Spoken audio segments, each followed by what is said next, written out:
সুপ্রিয় শিক্ষার্থীরা, আসসালামু আলাইকুম। আশা করি তোমরা সবাই ভালো আছো। Engineering university girls school and college কর্তৃক আয়োজিত অনলাইন শিক্ষা কার্যক্রমে তোমাদের স্বাগত জানাচ্ছি। আমি মাফলুফা ফাইজা ইসলাম। আমাদের আজকের লেকচার টপিক হচ্ছে কমপ্লিটিং টেবল উইথ ইনফরমেশন, যেটা কিনা তোমাদের 4 নাম্বারে এসে থাকে, যেখানে একটা প্যাসেজ দেয়া থাকে এবং ওই প্যাসেজটা পড়ে একটা টেবিল ফিল আপ করতে হয় তোমাদেরকে। ওই টেবিলে অধিকাংশ জিনিসই দেয়া থাকে, তবে কিছু কিছু ইনফরমেশন দেয়া থাকে না, যেটা কিনা তোমাদের প্যাসেজ থেকে নিতে হয়। আচ্ছা, তো আজকে এখানে কিছু টেবিল আছে, প্যাসেজ আছে, তো চলো শুরু করি আমরা। প্রথম প্যাসেজে বলছে আব্রাহাম লিঙ্কনের ব্যাপারে। Abraham Lincoln was born in Kentucky, the USA in 1809. He worked in the firm of his father. He attended school for less than a year, but taught himself to read and write. He did different types of jobs before he settled as a highly successful lawyer. He was gradually drawn to politics. The country was having problems regarding the practice of slavery.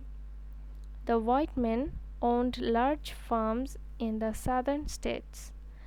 Blacks were brought from Africa to work in these farms, and they were kept as slaves. At this difficult time, Abraham Lincoln was elected President of the USA in 1860. He wanted to solve the problem of slavery. He faced many problems. He wanted to preserve the unity of the country at any cost.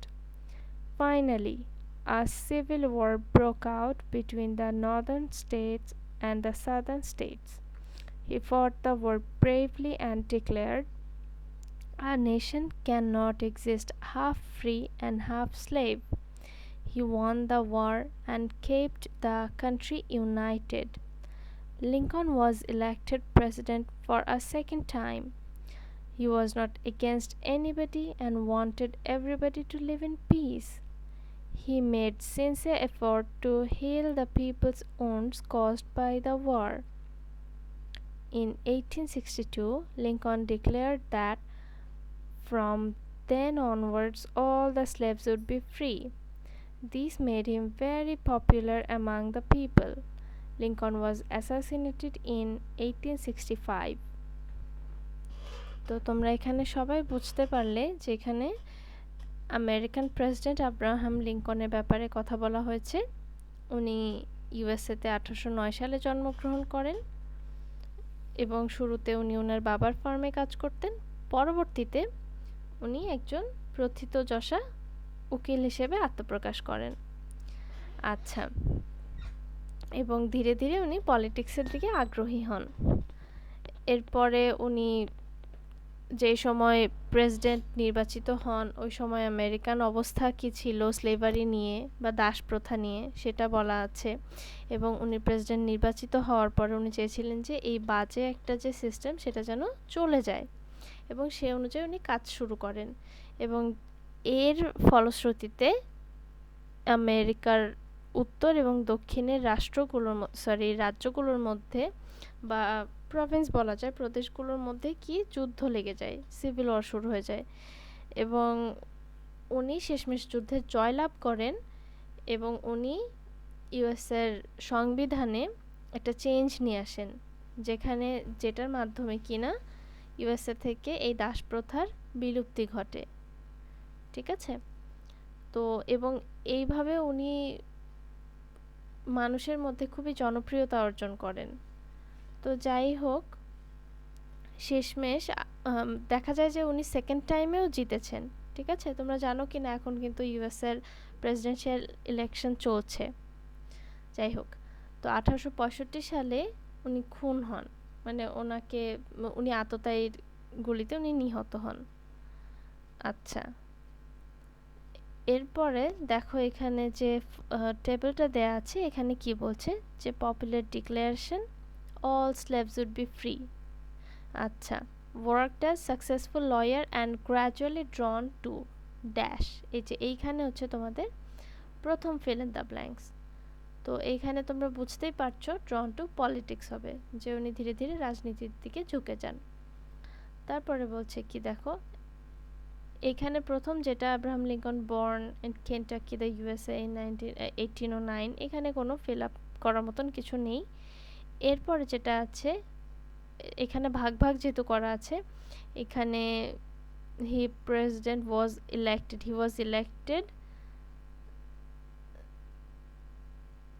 the US president in 1860 at a difficult time মানে উনি যখন president নির্বাচিত হন ওই সময় আসলে USA তে খুব টার্মোইল চলছিল খুব সমস্যা ছিল এরপরে কি বলছে he dashed in 1862 made him very popular among the people এখানে কি বলা যায় বলো তো যে উনি 1862 তে কি করেছেন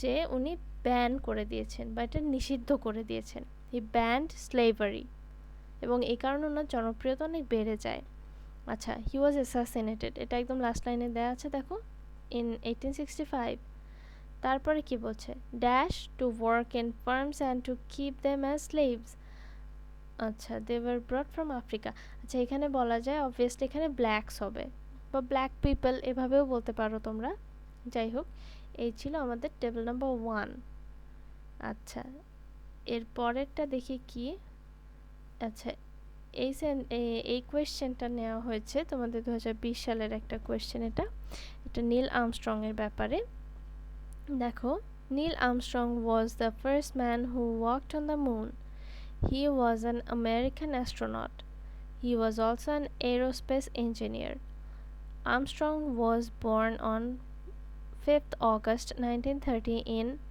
Wapakoneta, Ohio, the USA. He earned his flight certificate in 1945 at the age of 15 only. In 1947, at the age of 17, he began to study aeronautical engineering in Purdue University, the USA. He received BSc degree in aeronautical engineering in 1955 and he did MSc in aerospace engineering from University of Southern California in 1970.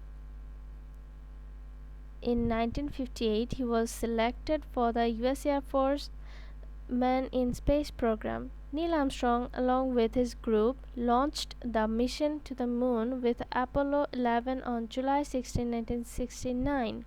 He was the commander of Apollo 11 and 4 days later, they landed on the moon. They explored the surface and gathered moon rocks for over 2 hours. The next day, they fired off the surface of the moon.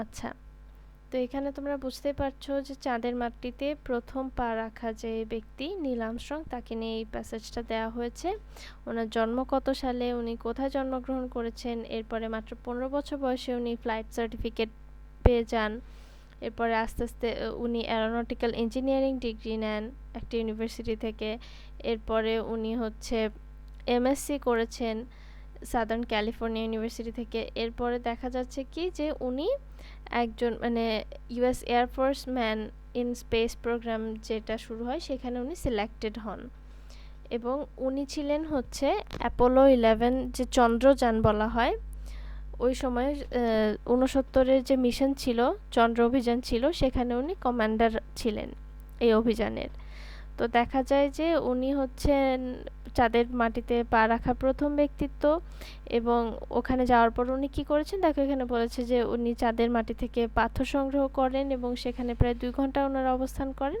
এবং তারপরে ওনারা পরের দিন পৃথিবীতে মানে ওখানে চাঁদের মাটি থেকে ওনারা আবার পুনরায় হচ্ছে ইয়েতে ফিরে যান যে যান মহাকাশযান সেখানে ফিরে যায় আচ্ছা এখানে দেখো এবার কি বলা আছে name of event year date place okay তো birth of Neil Armstrong 5th August এখানে সাল কোথায় এখানে সালের কথা অবশ্য বলেন এখানে প্লেসের কথা বলা আছে তাহলে এখানে কি হবে ওয়াপাকনেটো ওহাইও তারপরে হচ্ছে রিসিভড বিএসসি ডিগ্রি ইন 1955। এটা প্লেস কোথায়? প্লেস হচ্ছে ইউনিভার্সিটি অফ ক্যালিফোর্নিয়া। ঠিক আছে, 1955 সালে উনি হচ্ছে হ্যাঁ ক্যালিফোর্নিয়া থেকে উনি ডিগ্রিটা অর্জন করেছেন। এরপর 1970-এ কি হয়েছে? সাদার্ন ক্যালিফোর্নিয়া থেকে হি রিসিভড হিজ এমএসসি ডিগ্রি। ঠিক আছে, আচ্ছা এরপরে আছে the landed on the moon. এখানে কত সালে? এটা হচ্ছে 20 জুলাই 1969। তারপরে বলছে স্টার্টেড দেয়ার রিটার্ন জার্নি, আচ্ছা ফ্রম মুন, তাহলে এখানে সালটা দিতে হবে। এটা হচ্ছে 31 জুলাই 1960। আচ্ছা, তো এই হচ্ছে এটার অ্যান্সার। এরপর চলো আমরা নেক্সটে যাই। এখানে প্যাসেজটা দেয়া আছে রেডিওর জনক মার্কনির ব্যাপারে। Marconi was an Italian inventor. He is best known for inventing radio. He was born at Bologna. Okay, এটা বোলোনিয়া হতে পারে, এটা বোলোনি হতে পারে। তো he was born at Bologna, Italy on 25th April 1874. His father was an Italian landowner and his mother was from Ireland. Marconi was educated at the Technical Institute of Livorno and attended the University of Bologna. In 1890, he began experimenting with wireless telegraph. In 1896, he founded Marconi's Wireless Telegraph Company in London. In 1898, Marconi successfully transmitted signals across the English Channel. This was the journey of radio, and in 1901 he established communication with Newfoundland, America from England. Marconi's system was adopted by the Royal Navy. During the First World War, his wireless telegraph was widely used.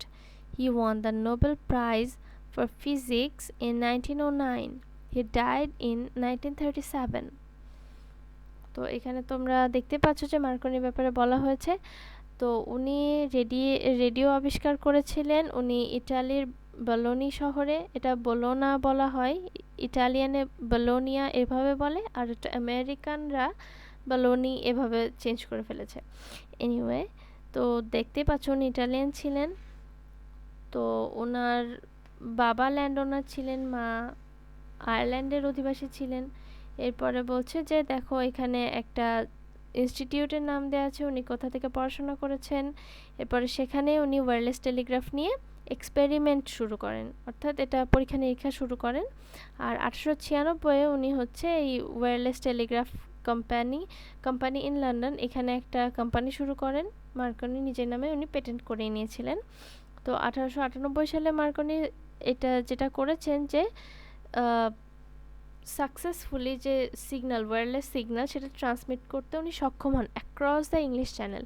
তোমরা সবাই হয়তো বা English চ্যানেলের নাম শুনে থাকবে। এখানে যারা বিখ্যাত সাঁতারু হন তাদের একটা লক্ষ্য থাকে যে ইংলিশ চ্যানেল পাড়ি দেবেন। যাই হোক, তো ইংলিশ চ্যানেল পার করে উনি হচ্ছে মানে এই ট্রান্সমিট করতে সক্ষম হন এই সিগন্যালটা।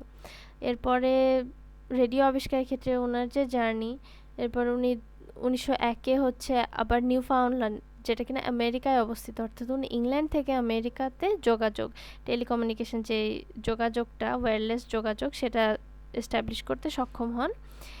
এরপরে ওনার এই যে সিস্টেমটা, এটা রয়্যাল নেভি, ব্রিটেনের যে রয়্যাল নেভি সেটা কর্তৃক এটা আত্মীকরণ করা হয় বা সেটা ওনারা গ্রহণ করেন। ঠিক আছে, রয়্যালিটাকে অ্যাকসেপ্ট করা হয়, এটাকে কাজে লাগানো হয়। এরপর বলা হয়েছে যে প্রথম বিশ্বযুদ্ধে মার্কনির এই যে যোগাযোগ ব্যবস্থা, ওয়্যারলেস রেডিও সিস্টেম, যে এটা খুব ব্যাপকভাবে ব্যবহৃত হয়। আর ওনার এই অবদানের জন্য উনি 1909 সালে নোবেল পুরস্কার লাভ করেন। আর দেখা যাচ্ছে যে 1937 সালে উনি মারা যান। আচ্ছা, এখন এখানে যে ইয়েটা আছে, টেবিলটা আছে, দেখো এখানে কি বলছে। বর্ন হচ্ছে ইয়ার অথবা টাইমটা দিতে বলেছে। তার মানে এটা যেহেতু টাইম বলেছে, তাহলে 25 এপ্রিল 1874। প্লেস কোথায়? প্লেস হচ্ছে বলোনি, ইটালি। আচ্ছা, এরপর থার্ড নাম্বারটা কি বলছে? স্টাডিজ। He studied where? আচ্ছা, প্লেসটা হচ্ছে টেকনিক্যাল ইনস্টিটিউট অফ লিভারমো অ্যান্ড ইউনিভার্সিটি অফ বেলোনি। ঠিক আছে, won Nobel prize for physics, এটা কত সালে? এটা হচ্ছে 1909, মানে 1909 সালে। আচ্ছা, এরপরে বলছে যে 1898 1898-এ ওনার কি অ্যাচিভমেন্ট ছিল? অ্যাচিভমেন্টের ঘরটা ফাঁকা আছে, তাহলে এইখানে বলা যায় যে successful transmission of signals across the English channel. Okay, আরেকটা বিষয় সেটা হচ্ছে এখানে দেখো, তোমরা খেয়াল নিশ্চয়ই করেছো যে কোথাও কিন্তু ফুল সেন্টেন্স নেই। যেহেতু ফুল সেন্টেন্স নেই, কাজে আমাদের একটু ফ্রেজের মতন করে লিখতে হবে। এখানে আমরা পুরো সেন্টেন্স কোথাওই লিখতে পারবো না, এই জন্য আমরা এই কথাটা লিখবো না যে হি সাকসেসফুলি ট্রান্সমিটেড। আমরা ওইভাবে সেন্টেন্সের মতন করে না লিখে আমরা লিখবো যে সাকসেসফুল ট্রান্সমিশন অফ সিগন্যাল, কারণ এখানে ওনার অ্যাচিভমেন্টের কথা বলা হয়েছে। আমরা শুধু ওই অ্যাচিভমেন্টটুকু লিখবো, অ্যাচিভমেন্টটা আমরা ওভাবে সেন্টেন্স আকারে দিব না। আচ্ছা, এরপরে আমরা যাই 4 নম্বরে। দেখো, এখানে একটা প্যাসেজ আছে, তোমরা হয়তোবা সবাই শুনে থাকবে, অনেকেই শুনে থাকবে যে 18 সালে থাইল্যান্ডে একটা ঘটনা ঘটেছিল, যে কিছু ইয়াং ফুটবলার, কম বয়সী ছেলেরা, ওরা হচ্ছে একটা টিম ওখানে গুহার মধ্যে গিয়ে আটকে পড়ে। আচ্ছা, চলো আমরা এই প্যাসেজটা পড়ে দেখি। 23rd June 2018, 12 Thai young footballers along with their coach missed in a cave network in Chiang Rai province in Thailand. From the next day, national and international community became worried for them. Their age were between 11 to 16 and their coach was 25. তার মানে বুঝো সবাই খুব অল্প বয়সী, even coach যে সেও অল্প বয়সী। Okay, the football team had been on an exploration of the cave network following a game. The group became stranded after monsoon rain caused the cave system to flood. The cave system, named Tham Luang, is 10 kilometers long. It is a snaking route which has a number of chambers already submerged in water. It took 6 hours to get where footballers were and 5 hours to come back to cave entrance. Thai rescuers began their expedition to find out them after the missing. International rescue team also joined them. On July 3, the footballers were discovered alive by a British diver. Spending 9 days in darkness, they were suffering from hunger. A Thai rescuer died while he was supplying them food and other necessities. Getting weather forecast, the rescue team planned to rescue them immediately.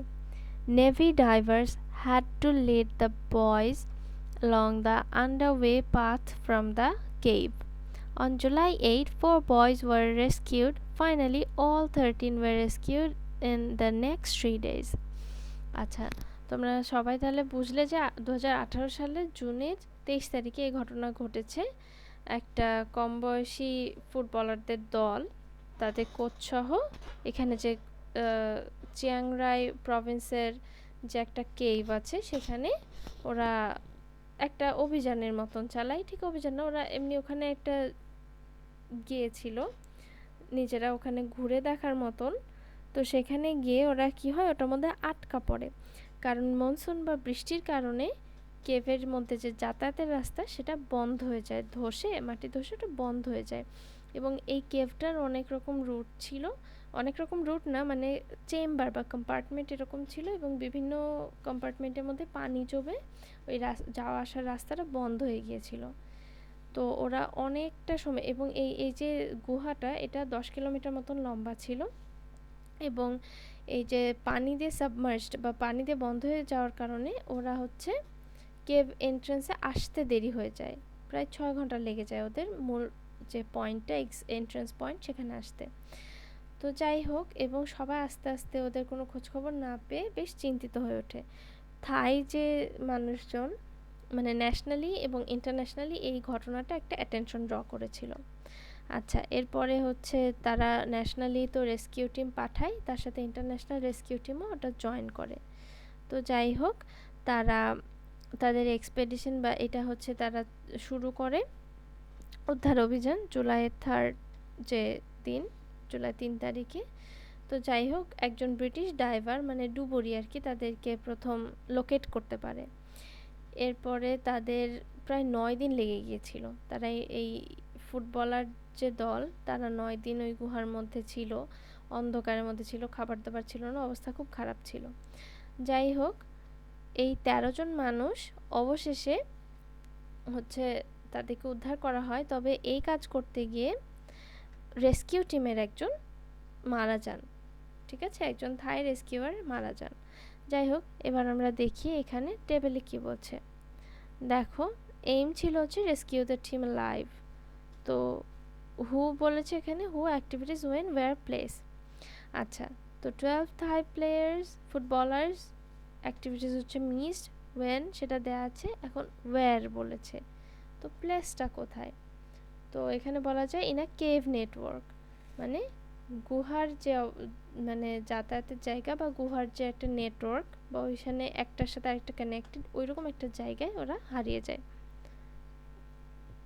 International community, এখানে কি হয়েছিল, activities কী ছিল, international কমিউনিটির অবস্থা কী ছিল? They were worried. তো international community became worried. আচ্ছা, এরপরে কি আছে, ব্রিটিশ ডাইভার, এখানে আমরা কি বলতে পারি, ডিসকভার্ড দেম অ্যালাইভ বা লোকেটেড দেম অ্যালাইভ, এভাবে আমরা বলতে পারি।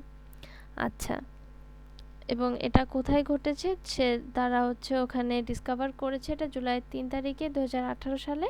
ওই প্লেস তো সেম প্লেসই, গুহাটার নাম দেওয়া আছে দেখো।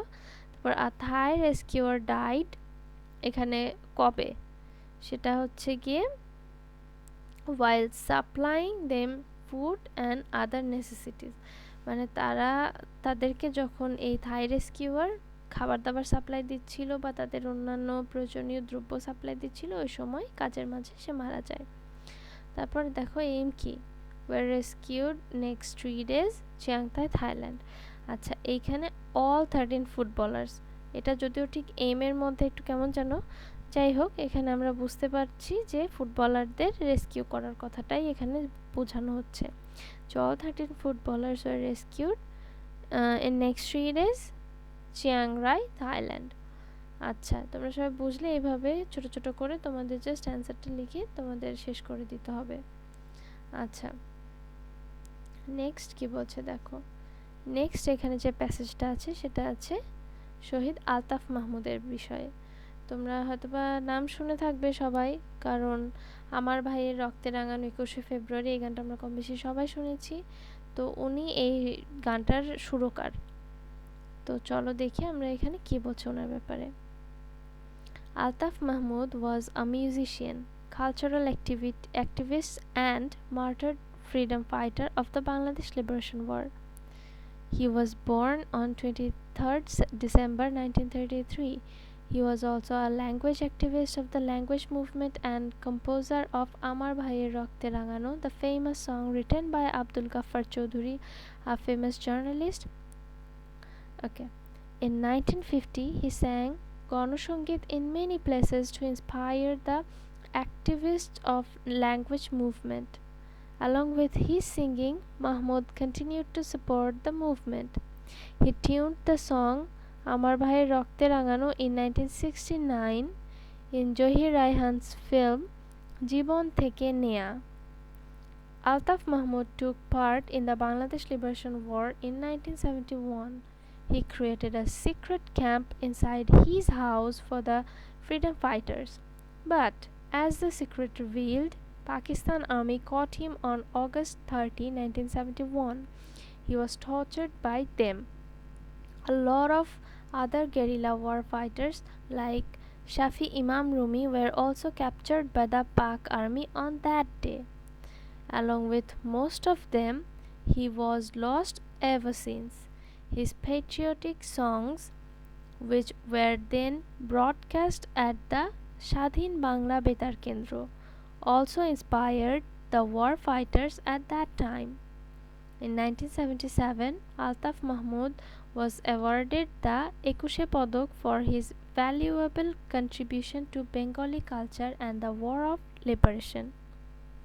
আচ্ছা, তো আমরা এই প্যাসেজটা থেকে দেখতে পাচ্ছি যে আলতাফ মাহমুদ একজন মিউজিশিয়ান ছিলেন বা সাংস্কৃতিক আন্দোলনের সাথে জড়িত বা এসব কর্মকাণ্ডের সাথে জড়িত ছিলেন এবং বাংলাদেশের মুক্তিযুদ্ধে উনি ছিলেন একজন শহীদ মুক্তিযোদ্ধা।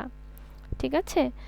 তো এখানে উনি দেখো এছাড়া উনি ল্যাঙ্গুয়েজ মুভমেন্ট বা ভাষা আন্দোলনের সাথেও কিন্তু জড়িয়েছিলেন এবং ভাষা আন্দোলনের যে বিখ্যাত গান আমার ভাইয়ের রক্তে রাঙানো এটা লিখেছিলেন আব্দুল গাফফার চৌধুরী। উনি একজন ফেমাস জার্নালিস্ট ছিলেন।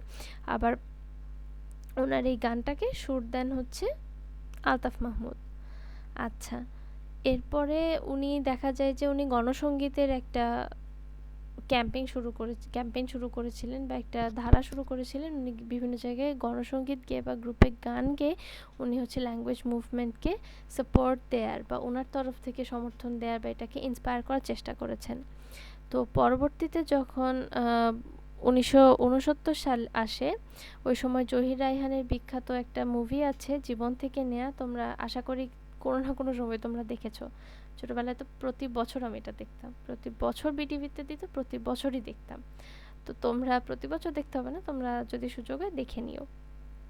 তো ওই সিনেমাটাতে এই গানটা উনি সুর করেন। ঠিক আছে? এরপরে দেখা যাচ্ছে যে 1971-এ উনি হচ্ছে গেরিলা যুদ্ধে উনি খুব সাহায্য করেছিলেন। ওনার নিজের বাসায় একটা ক্যাম্প করেন, গোপনে মুক্তিযোদ্ধাদের সাহায্য করা, অস্ত্র রাখা, এই সমস্ত কাজ উনি করতেন। তো যাই হোক, ওনাদের পিছনে তো অনেক স্পাই লাগানো ছিল। তো সামহাও এই গোপন বিষয়টা রিভিলড হয়ে যায় এবং পাকিস্তানি আর্মিরা ওনাকে আটক করে, ওনাকে অ্যারেস্ট করে এবং ওই সূত্র ধরে আরও অনেক বিখ্যাত গেরিলা যোদ্ধা, যেমন জাহানারা ইমামের 71-এর দিনগুলি তোমরা পড়েছো কিনা জানি না, ওনার ছেলে শাফি ইমাম রুমি, তিনিও ওখানে ধরা পড়েন। যাই হোক, তো এবং তারপর থেকে ওনারা সবাই মিসিং। ঠিক আছে?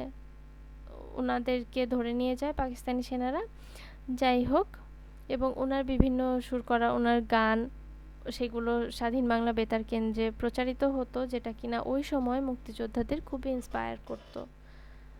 আচ্ছা, যাই হোক, এবং ওনার এরকম নানাবিধ কন্ট্রিবিউশনের জন্য বা অবদানের জন্য ওনাকে মরণোত্তর 21 পদক দেওয়া হয় 1977 সালে। আচ্ছা, তো এখন আমরা এই টেবিলটায় দেখি যে কি বলছে, ওনার রোল কি কি ছিল বা ওনার কন্ট্রিবিউশন কি ছিল। আচ্ছা, সেটা দেখতে পাচ্ছি যে মিউজিশিয়ান, কালচারাল অ্যাক্টিভিস্ট আর ফ্রিডম ফাইটার, এই তিনটা ছিল ওনার ভূমিকা। আচ্ছা, এরপরে দেখো লাইফ টাইম কখন বলছে, ফ্রম 1933 টু, এটা তোমরা বুঝতেই পারছো, 1971। হু বা what activities, type of work or name, তারপর টাইম। তো এটা যদি আমরা দেখি, হু যখন বলছে Altaf Mahmud স্যাং type of work, মানে ওনার কাজের ধারা কি ছিল। ইনিশিয়ালি ওনার কাজের ধারা ছিল গণসঙ্গীত। ঠিক আছে? ওই যে 1950s-এর দিকে যখন উনি কাজ করেছেন, ওটা ওনার কাজ ছিল গণসঙ্গীত গাওয়া, এই ধরনের ক্যাম্পেইন করা ল্যাঙ্গুয়েজ মুভমেন্টের, ওইটাকে ইন্সপায়ার করার জন্য। তারপর দেখো নাম্বার 3-তে কি বলছে, ড্যাশ ওয়াজ টিউনড, তার মানে এখানে তোমরা বুঝতেই পারছো, আর এখানে সং বলছে 1969 বলছে, তো এখানে তোমরা বুঝতেই পারছো এখানে হবে যে আমার ভাইয়ের রক্তে রাঙানো, এই গানটা উনি টিউন করেছিলেন বা সুর করেছিলেন। আচ্ছা, আলতাফ মাহমুদ ড্যাশ 71, আচ্ছা 1971-এ ওনার কী হয়েছিল, he was caught by Pakistani army বা he was arrested by Pakistani army. আচ্ছা, তারপর দেখো বাংলাদেশ গভর্নমেন্ট কি করেছে, দে অ্যাওয়ার্ডেড হিম 21 পদক, এটা কত সালে, টাইমটা দেওয়া আছে 1977-এ। তো এইভাবে তোমাদের ইনফরমেশন, আর আরেকটা তোমরা হচ্ছে যখন শুরুতে প্যাসেজটা পড়বে একটু খাতা মানে কলম নিয়ে বা ঠিক পেন্সিল নিয়ে আর কি তোমরা ইনফরমেশনগুলো একটু দাগিয়ে রাখতে পারো। আচ্ছা, পরের টেবিলে কি আছে বা পরের প্যাসেজ আছে স্টিফেন হকিং এর ব্যাপারে। তোমরা সবাই ওনার নাম শুনেই থাকবে, আসলে উনি একজন লিভিং লেজেন্ড বলা যায় ওনাকে, মানে এখন আর উনি বেঁচে নেই, কিন্তু এই আমাদের সময়ে এসে আমরা যাদের কথা পড়ি অধিকাংশ মানুষই মারা গিয়েছিলেন। ঠিক আছে? আইনস্টাইন, নিউটন বা আরও যে সমস্ত বিজ্ঞানীদের কথা আমরা শুনে থাকি, তো উনি ছিলেন একজন লিভিং লেজেন্ডের মতো। তো যাই হোক, উনি এখন আর বেঁচে নেই। এখন দেখি ওনার সম্পর্কে এখানে কি বলা আছে। Stephen Hawking was born in 1942 in an educated family. He is considered the greatest physicist after Einstein. He wrote the book A Brief History of Time from the Big Bang to the Present Times, in which he explains cosmology for the general public. It became famous and established his reputation as a great scientist. In 1979, he joined Cambridge University as Lucasian Professor of Mathematics. He was famous for his investigations into the origins of the universe. At the age of 32, he received the prestigious Albert Einstein Award for Theoretical Physics. He was very skilled in mathematics from an early age. He got married in 1963. He got his PhD in cosmology from Cambridge University by the time he was 26 years old. As his reputation as a scientist soared higher and higher, fate followed with less regarding things. Stephen gradually started losing control over the muscles of his body as he gradually became a victim of Garriock's disease. আচ্ছা, এখানে Stephen Hawking এর ব্যাপারে বলা আছে। যাই হোক, technical term cosmology বা এগুলো আমি আসলে তোমাদেরকে বোঝাতে পারবো না, কারণ এই বিষয়ে আমি নিজেই খুব একটা ভালো জানি না। তো যাই হোক, তোমরা এখানে দেখতেই পাচ্ছ ওনার যে বিখ্যাত বই, যেটা কিনা ওনার এত নেম অ্যান্ড ফেম নিয়ে এসেছে বা ওনার এত খ্যাতি নিয়ে এসেছে, সেটা হচ্ছে a brief history of time from the big bang two present Times. আচ্ছা, তো এই বইটাতে উনি কসমোলজি, যে আমরা যারা জানি না, আমাদের এরকম সাধারণ মানুষের জন্য উনি এই বিষয়টাকে বেশ ইজিলি ব্যাখ্যা করার চেষ্টা করেছেন ওখানে। আচ্ছা, এরপর আমরা দেখতে পাই যে উনি আসলে ম্যাথমেটিক্সে খুবই ভালো ছিলেন। উনি কেমব্রিজে লুকাসিয়ান প্রফেসর হিসেবে জয়েন করেন। পরবর্তীতে উনি হচ্ছে ইউনিভার্সের অরিজিন বা বিশ্বব্রহ্মাণ্ডের উৎস নিয়ে উনি গবেষণা শুরু করেন, এবং দেখা যায় যে উনি 26 বছর বয়সেই ওনার পিএইচডি লাভ করেন। আবার উনি ওনার গবেষণার জন্য, ওনার কাজের জন্য মাত্র 32 বছর বয়সে উনি আলবার্ট আইনস্টাইন অ্যাওয়ার্ড উনি পেয়ে যান। আচ্ছা, তো ওনার এইসব বিভিন্ন কাজ, বিভিন্ন গবেষণা যত ওনাকে খ্যাতির শীর্ষে নিয়ে যাচ্ছিল, তখন ওনার পার্সোনাল লাইফে ততই মানে আনলাকি জিনিসপত্র ঘটতে থাকে, আনলাকি ঘটনা ঘটতে থাকে। মানে উনি যতটা খ্যাতির দিক দিয়ে ফরচুনেট ছিলেন, ব্যক্তিগত স্বাস্থ্য বা ব্যক্তিগত বিষয়ে উনি ততটাই দুর্ভাগা ছিলেন। কারণ দেখা যায় এখানে বলেছেন উনি 1963 সালে বিয়ে করেছেন, কিন্তু যত দিন যেতে থাকে ওনার মানে শারীরিক অক্ষমতা তত বাড়তে থাকে। উনি খুব বাজে রকমের একটা গ্যারিয়ক্স ডিজিজ নামে উনি খুব বাজে রকমের একটা অসুখে আক্রান্ত হন, যার ফলে ওনার সমস্ত সারা বডির সমস্ত মাসলের উপর ওনার কন্ট্রোল ধীরে ধীরে চলে যেতে থাকে।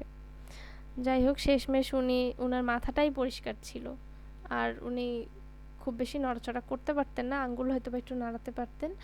তো বিখ্যাত যে এইচপি, ডেল, মানে এই ধরনের বড় বড় কোম্পানিগুলো, আইবিএম, এইচপি ওনার জন্য স্পেশাল ল্যাপটপও রেডি করে দিয়েছিলেন, যাতে উনি যেটা চিন্তা করবেন ওটা যেন মানে কাছাকাছি এই বিষয়গুলো ল্যাপটপে ফুটে ওঠে, উনি যাতে ইজিলি কাজ করতে পারেন।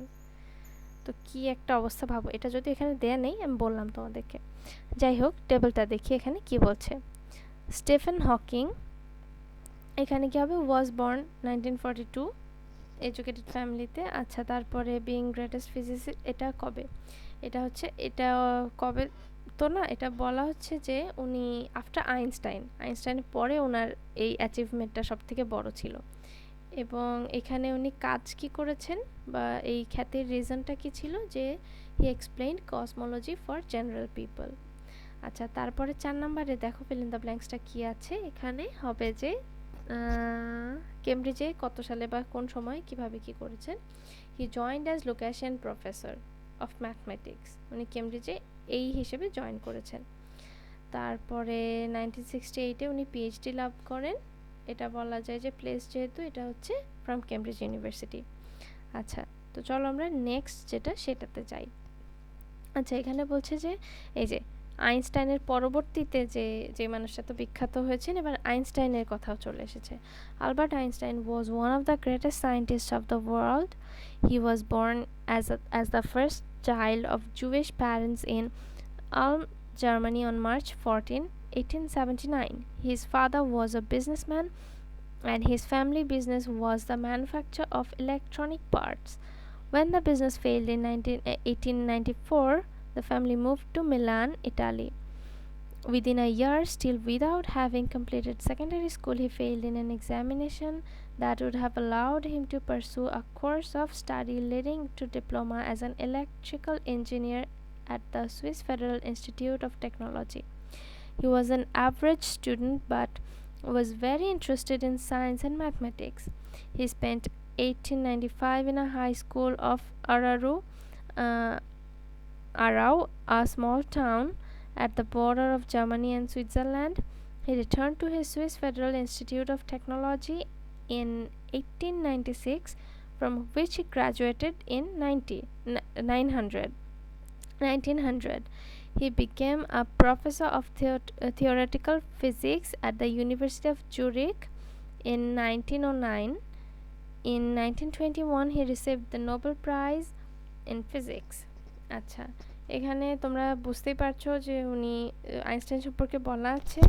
তো এইখানে বলছে যে দেখো, তোমরা একটা জিনিস বুঝবে যে উনি আসলে কিন্তু স্টুডেন্ট হিসেবে ভালো ছিলেন না, ইভেন উনি পরীক্ষায় ফেলও করেছেন, এবং যার কারণে ওনার কি করতে হয়েছে, এবং এই ফেলের কারণে উনি হচ্ছে ইলেকট্রিক্যাল ইঞ্জিনিয়ার হওয়ার জন্য যে বিষয়টা, উনি সুইস ফেডারেল ইনস্টিটিউট অফ টেকনোলজিতে উনি আরও একটা ডিপ্লোমা করতে হয়েছিল ওনাকে। তো অ্যাভারেজ স্টুডেন্ট হওয়া সত্ত্বেও বিজ্ঞানের প্রতি ম্যাথের প্রতি ওনার যে ইন্টারেস্ট, সেটার জন্যই আসলে ওনার এই কাজগুলো পরবর্তীতে এত ফ্লারিশ করেছে। তো যাই হোক, উনি কিন্তু হচ্ছে ইয়েতেও ছিলেন, মানে টিচিংয়েও ছিলেন, ঠিক আছে, স্কুল টিচার এরকমও ছিলেন। এরপরে কি হয়েছে, বেশ কিছুকাল ওখানে কাটানোর পরে, একটা স্কুলে থাকার পরে উনি আবার সুইস ফেডারেল ইনস্টিটিউট অফ টেকনোলজিতে ব্যাক করেন। তো যাই হোক, এবং উনি সেখান থেকে গ্র্যাজুয়েশন কমপ্লিট করেন এবং থিওরিটিক্যাল ফিজিক্সের প্রফেসর হিসেবে উনি ইউনিভার্সিটি অফ জুরিকে উনি জয়েন করেন। তো যাই হোক, ওনার বিভিন্ন থিওরির জন্য, ওনার বিভিন্ন কাজের জন্য উনি 1921 সালে নোবেল পুরস্কার লাভ করেন। আচ্ছা, এরপরে দেখো এখানে কি বলছে, ওনার কাজের এরিয়া ছিল কি, আর উনি প্রফেসর রিসার্চার ছিলেন। আচ্ছা, ফিল্ড অফ কন্ট্রিবিউশন, এইটা কি বলা যায়, এটা বলা যায় ফিজিক্স, কারণ উনি তো ফিজিক্সেই আসলে নোবেল পুরস্কার পেয়েছেন, তাই না। তারপর দেখো, আলবার্ট আইনস্টাইন বর্ন, প্লেসটা কোথায়, প্লেস হচ্ছে জার্মানি। আচ্ছা, এরপরে উনি ইভেন্টটা কি এখানে হচ্ছে উনি সুইস ফেডারেল ইনস্টিটিউট অফ টেকনোলজিতে রিটার্ন করেন 1896 সালে, এবং সেখান থেকে পরবর্তীতে গ্র্যাজুয়েশন করেন। তারপরে আচ্ছা, উনি 1921 সালে হচ্ছে নোবেল পুরস্কার লাভ করেন। He was awarded Nobel prize in 1921। এরপরে হচ্ছে ওনার ফ্যামিলি কি হয়েছে দেখো, his family moved to Milan 1895। তার মানে রিজনটা কি ছিল, রিজন হচ্ছে failure of the family business. আচ্ছা, এই গেল হচ্ছে ওনার যে বিষয়, ওনার বিষয়ের টেবিলটা, ইনফরমেশনগুলো এভাবেই থাকলো। আচ্ছা, প্রিয় শিক্ষার্থীরা, তোমাদের এই ছিল কিছু টেবিল প্র্যাকটিস। এখন তোমাদের কাছে টেস্ট পেপার আছে, তোমরা অনেক স্কুল থেকে কোয়েশ্চেন প্র্যাকটিস করবে। আর এই জিনিসটা একটু খেয়াল রাখবে যে তোমরা কিন্তু ফুল সেন্টেন্স দিতে পারবে না, এই সমস্ত জায়গায় ছোট ছোট করে তোমাদের নাউন ফ্রেজ দিয়ে শুরু করতে হবে, বা যেখানে সেন্টেন্সের সাথে বা ওই জায়গার সাথে যেটা যায় আর কি, মানানসই হয় সেভাবে দিতে হবে, বা জাস্ট ইনফরমেশনটা, যদি সাল থাকে ওইটা দিয়ে দিবে, যদি একটা টপিক থাকে সেটার নাম লিখে দিবে, এরকম আর কি। যাই হোক, এই ছিল আজকের মতন তোমাদের সাথে আমার লেকচার। সবাই তোমরা বেশি বেশি করে প্র্যাকটিস করো, পড়াশোনা করো, যেহেতু সময় পেয়েছো তোমরা বিভিন্নভাবে পড়তে পারো। তো যাই হোক, আজকের মতো আমরা এখানেই শেষ করছি। পরের সপ্তাহে আবার তোমাদের সাথে দেখা হবে। সবাই ভালো থেকো, সুস্থ থেকো।